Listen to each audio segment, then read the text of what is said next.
100억에 매입을 하게 되면은 2년 동안 4.3%의 수익을 얻게 되죠. 근데 이렇게 고수익을 갖고 있다가 2년 후에 임차인이 된 매도인이 퇴거했을 경우에 이 임대료로 내가 임대를 다시 맞출 수 있을 것이냐, 이거를 생각해 보셔야죠.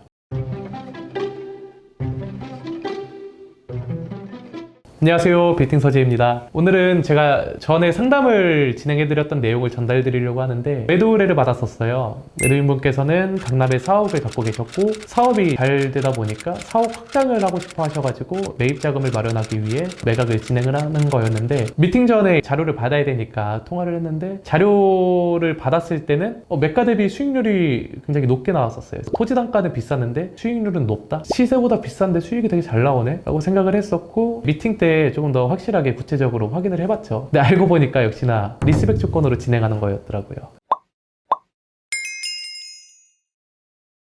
왜 이렇게 진행을 하셨냐 물어보니까, 건물을 관리해주는 업체가 있었는데 거기서 컨설팅을 해줬대요. 그쪽에서 이제 얘기해준 내용의 요지는, 첫 번째가 현재 고금리 시장이기 때문에 수익률이 높아야 된다라고 얘기를 해줬고, 두 번째로는 대표님께서 본 건물을 직접 사용 중에 있기 때문에 임대료를 높게 책정해서 고수익 리스백 조건으로 진행을 하자라고 얘기를 한 거고, 세 번째로는 임대료를 높이면은 수익성이 올라갈 거고, 수익성이 올라가면은 당연히 매매 가격도 상승하게 되니까 더 큰 시세 차익을 얻을 수 있다, 이렇게 상담을 해줬다고 하더라고요. 입지에 따라 다르긴 하겠지만, 현재 이제 강남에서 수익형 건물이 매각되는 수익률을 보면은 통상 3%에서 3% 중반 정도 수익률이 나오면은 검토가 많이 되고 있어요. 거래도 되고 있고, 예를 들면은 매매가 80억, 보증금 2억, 임대료 2천만 원이 이 건물의 어떤 적정 금액이다 라고 하면은 이 건물의 수익률은 약 3%가 나와요. 근데 이 건물을 수익형이 아니라 해당 건물을 매도인이 직접 다 사용 중에 있고 전체 리스백하는 조건으로 가정을 할 경우에 금액을 100억으로 설정을 하고, 보증금을 3억으로 설정을 하고, 임대료를 3,500만 원으로 설정을 하게 되면은 80억으로 진행했었을 때는 3%였는데 100억으로 진행을 했는데 수익률이 4.3%,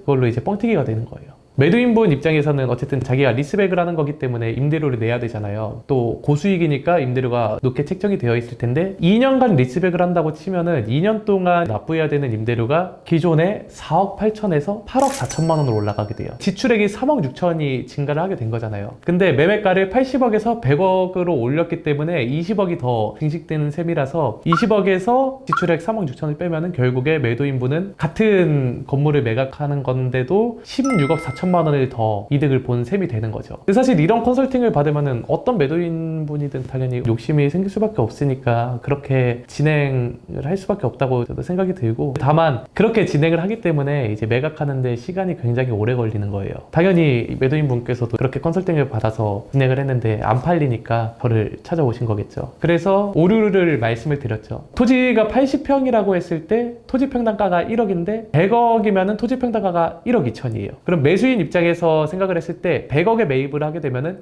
2년 동안 4.3%의 수익을 얻게 되죠. 근데 이렇게 고수익을 갖고 있다가 2년 후에 임차인이 된 매도인이 퇴거했을 경우에 이 임대료로 내가 임대를 다시 맞출 수 있을 것이냐, 이거를 생각해 보셔야죠. 어렵죠. 원래 3천만 원짜리가 막 4천만 원 막 이렇게 받게 되는 건데 당연히 시장에서 임차인들 안 들으려고 하겠죠. 그러면 결국에 2년 후에 임차인이 나가게 되면은 공실로 둘 수가 없으니까 매수인은 결국에 시장 임대 시세에 맞는 임대를 맞추게 될 거고, 그럼 수익률이 어떻게 될까요?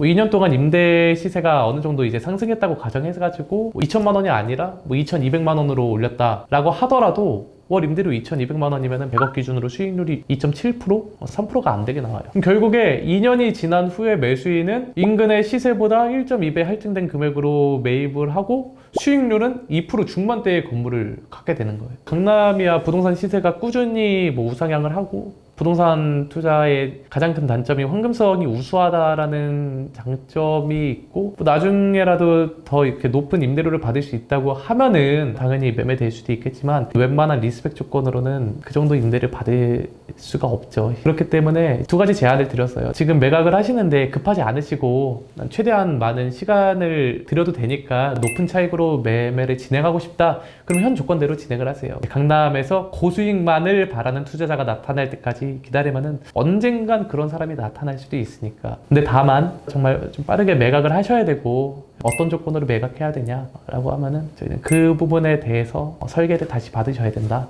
라고 말씀을 드렸는데, 말씀드린 것처럼 이 대표님께서는 사옥 확장 때문에 이제 이전을 하는 거라서 어떻게든 좀 매각을 하셨어야 됐어요. 그래서 실제로 진행될 수 있는 조건으로 다시 컨설팅을 해드렸고 그렇게 매각이 됐죠. 리스펙 조건이 설계만 잘 되면은 매수자랑 매도자 모두한테 이제 이득이 되는 조건이에요. 매수인 같은 경우에는 건물 매입하면서 동시에 안정적인 이제 임차인을 세팅을 시킬 수가 있는 거고, 매도인은 이제 유동성을 확보를 할 수가 있으니까 모두에게 이제 이득을 줄 수 있는 전략인데, 비대칭성이 심하다 보니까 괜히 수익률을 말도 안 되게 높여가지고 매가를 높여서 이제 매각하는 사례들이 몇 번 생기다 보니까, 그렇게 되면은 매수인분께서는 피해를 입을 수밖에 없죠. 그래서 리스펙 매매 물건을 좀 보실 때는 매매가랑 임대료를 선정하는 게 가장 핵심 포인트라고 보시면 될 것 같아요. 인근의 토지 시세는 어떻게 되는지, 임대 시세는 어떻게 되는지, 시장 상황은 어떤지, 뭐 매수인의 시야는 지금 시장에서 어떤지, 좀 이렇게 여러 가지 좀 고려해서 선택하셨으면 좋겠고, 중개사분을 컨택을 하실 때 단순히 좋은 희망을 주는 중개사만 만나는 게 아니라 현실적으로 좀 시장 분석을 해줄 수 있고 냉정한 좀 조언을 해줄 수 있는 그런 것들을 제공해 줄 수 있는 중개사를 만나는 것도 굉장히 중요하다고 보고 있습니다. 오늘 영상 여기서 마치겠습니다. 감사합니다.